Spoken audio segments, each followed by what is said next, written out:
Halo, salam sehat. Ketemu lagi dengan saya, Raja Girsang. Kali ini kita akan mengulas bagaimana cara atau tips membuat surat gugatan cerai. Pada umumnya, dua insan antara laki-laki dan perempuan untuk melanjutkan hubungan yang lebih serius, maka dilanjutkanlah ke jenjang pernikahan. Tapi dalam perjalanannya, tidak semua pernikahan atau rumah tangga itu berjalan dengan harmonis. Ada saja hal-hal yang membuat rumah tangga itu menjadi goyah. Bisa karena kurang kesepahaman atau beda pemikiran, bisa juga karena ada pihak lain, katakanlah pihak ketiga, bisa saja karena ada wanita idaman lain, ada pria lain, banyak macamnya, banyak penyebab-penyebab yang menjadikan rumah tangga itu menjadi retak. Biasanya, kalaupun ada persoalan-persoalan atau masalah-masalah dalam rumah tangga, selalu dicari jalan keluarnya untuk mempertahankan. Biasanya, kalau misalkan ada anak demi anak, atau memang sudah menjadi prinsip untuk mempertahankan, akan tetapi sudah dilakukan cara atau upaya dengan jalan baik-baik untuk membicarakan dengan pasangan, akan tetapi tetap saja tidak ada titik temu. Nah, akhirnya karena memang tidak ada titik temu, salah satu daripada pasangan ingin mengajukan perceraian. Oleh karenanya, kali ini kita akan membahas bagaimana cara atau tips membuat surat gugatan cerai. Dalam prakteknya, tidak ada format baku untuk membuat suatu surat gugatan cerai. Tapi tidak boleh lari atau melenceng dari peraturan yang berlaku. Nah, untuk yang beragama Muslim, maka acuannya adalah kompilasi hukum Islam. Sedangkan bagi yang beragama non-Muslim, maka mengacu kepada Undang-Undang Nomor 1 Tahun 74 tentang perkawinan, sebagaimana diubah dengan Undang-Undang Nomor 19 Tahun 2019 dan juga Peraturan Pemerintah Nomor 9 Tahun 75 turunan daripada Undang-Undang Nomor 1 Tahun 74, yaitu Undang-Undang tentang perkawinan itu sendiri. Untuk memudahkannya, saya akan menjelaskan poin per poin. 1. Gugatan itu harus dimuat tanggalnya. Itu wajib untuk mengetahui gugatan ini dibuat atau dimuat tanggal berapa. Terus yang kedua, poin kedua, memuat kepada yang mulia ketua pengadilan mana? Apakah katakan semisalkan kalau dia beragama Muslim, maka dibuat kepada ketua pengadilan agama. Bagi yang non Muslim, maka dibuat kepada yang mulia ketua pengadilan negeri, disebutkan pengadilan negeri mana. Nah, selanjutnya perihalnya bagi yang beragama Muslim, bagi yang beragama Muslim, katakan laki-laki atau suami, maka perihalnya itu adalah permohonan talak. Nah, sedangkan untuk bagi yang beragama Muslim, untuk istri, gugatannya itu adalah gugatan cerai. Nah, sedangkan bagi yang beragama non-Muslim, itu gugatan perihalnya itu sama, antara suami yang membuat atau istri yang membuat, perihalnya itu tetap sama, adalah gugatan cerai. Poin yang keempat selanjutnya adalah bagi yang beragama Muslim harus menyebutkan Assalamualaikum warahmatullahi wabarakatuh. Sedangkan bagi yang beragama non-Muslim tidak perlu menyebutkan Assalamualaikum warahmatullahi wabarakatuh. Itu tidak perlu, Baru selanjutnya poin yang kelima adalah tentang identitas penggugat atau pemohon talak. Ini perlu. Nah, identitas ini harus disebutkan secara detail. Apakah laki-laki? Ya, intinya adalah sesuai dengan KTP. Nah, selanjutnya akan menggugat siapa? Juga disebutkan ya identitas siapa yang, atau identitas istri atau identitas suami atau identitas tergugat itu sendiri harus disebutkan juga. Selanjutnya adalah dalil-dalil atau uraian alasan-alasan diajukannya gugatan atau lazimnya disebut dengan posita. Ya, ini juga akan saya terangkan untuk mempermudah. Akan saya terangkan juga poin per poin. Poin 1 atau poin pertama adalah menyebutkan tentang keabsahan dari pernikahan antara penggugat atau pemohon dengan tergugat. Ini perlu disebutkan untuk menentukan apakah pernikahan antara penggugat dan tergugat ini adalah sah secara hukum.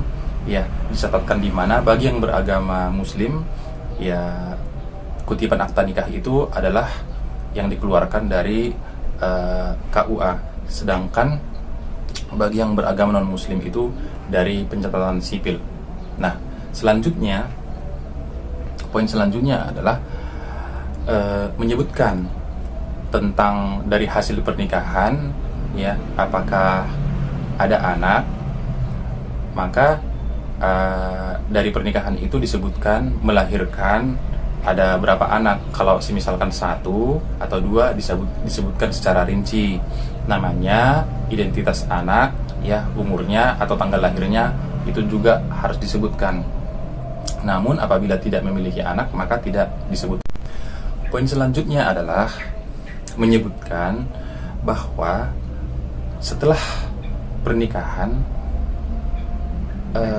antara penggugat dan tergugat itu perlu disebutkan tinggalnya di mana, apakah masih bersama dengan mertua atau tidak lagi, sudah pisah dengan mertua, atau katakan setelah menikah itu langsung tinggal di suatu wilayah sehingga disebutkan di wilayah mana atau tinggalnya itu di mana. Nah, ini juga perlu atau penting.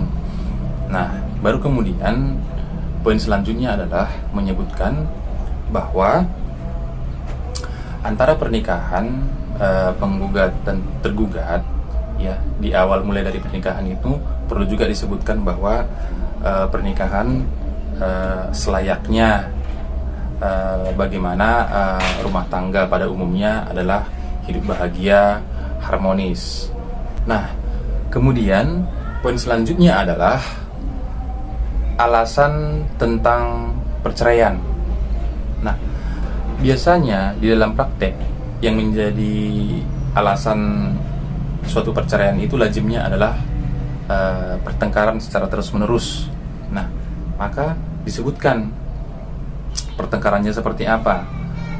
Harus diceritakan, diuraikan pertengkarannya, apakah karena ada wanita idaman lain atau pria idaman lain, atau terlalu campur tangan, katakanlah seperti mertua terlalu campur tangan terhadap rumah tangga antara penggugat dan tergugat, ya harus disebutkan secara rinci. Nah, atau misalkan tidak sepaham atau tidak sepemikiran dalam menjalani hidup rumah tangga, ini juga perlu disebutkan. Nah, akan tetapi begini, kalau misalkan nantinya ya uraian yang menjadi alasan ini ya akan diuraikan, yang perlu dipertimbangkan juga adalah ini harus dibuktikan. Artinya dibuktikan lewat apa? Bisa misalkan seperti tertulis, tapi dalam praktek biasanya ini dibuktikan dengan saksi. Oleh karenanya harus ada saksi yang bisa menerangkan dan menjelaskan tentang uraian-uraian ya yang menyebabkan terjadinya pertengkaran-pertengkaran ini. Jangan nanti dimuat di dalam gugatan terjadi pertengkaran, akan tetapi saksinya tidak ada. Ya, ingat di dalam hukum itu minimal 2 saksi, kalau boleh 3. Ya, dan diutamakan saksinya itu adalah masih ada hubungan keluarga antara penggugat dan tergugat. Itu sangat diutamakan karena menurut undang-undang mereka ini dianggap yang tahu pasti bagaimana kehidupan rumah tangga antara si tergugat dan penggugat ini. Nah, untuk itu malah diutamakan, ya, malah diutamakan saksinya itu yang masih ada hubungan keluarga atau katakanlah sahabat dari atau teman atau katakanlah orang yang dikenal oleh penggugat dan tergugat yang tahu persis dan mengetahui persis bagaimana kehidupan rumah tangga dari tergugat.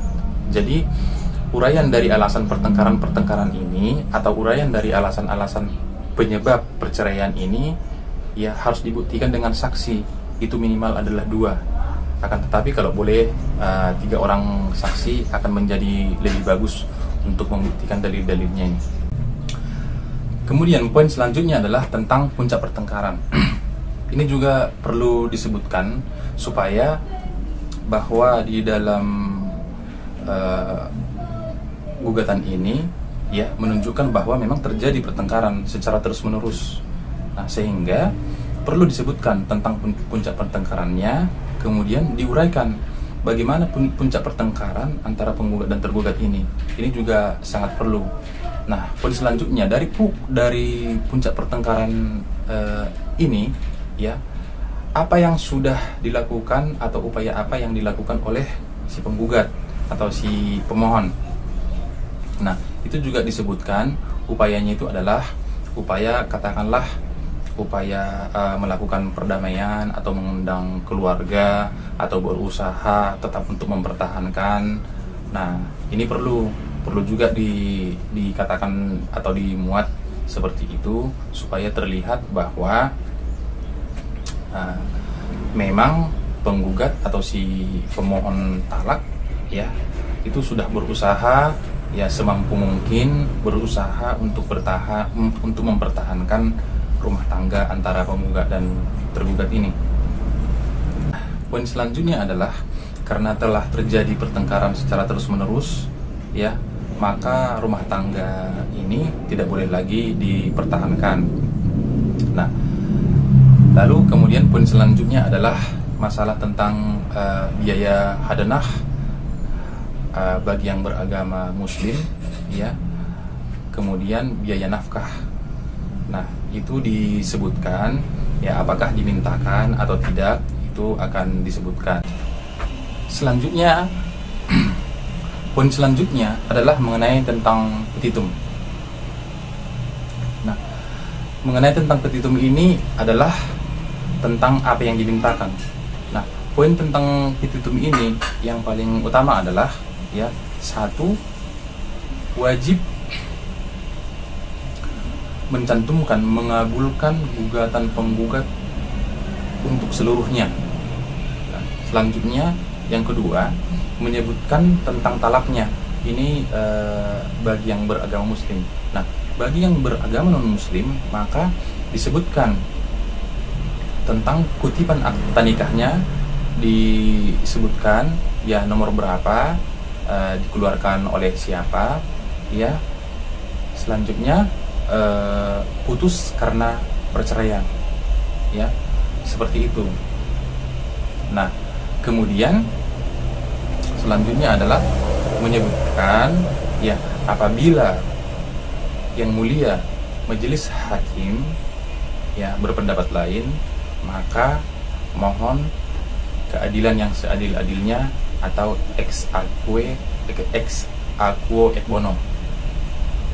Nah, selanjutnya dimuat demikianlah gugatan ini atau permohonan ini saya perbuat. Nah, selanjutnya format saya lalu ditandatangani. Demikianlah dari saya cara atau tips membuat gugatan cerai. Semoga bermanfaat. Jangan lupa subscribe ya. Salam sehat.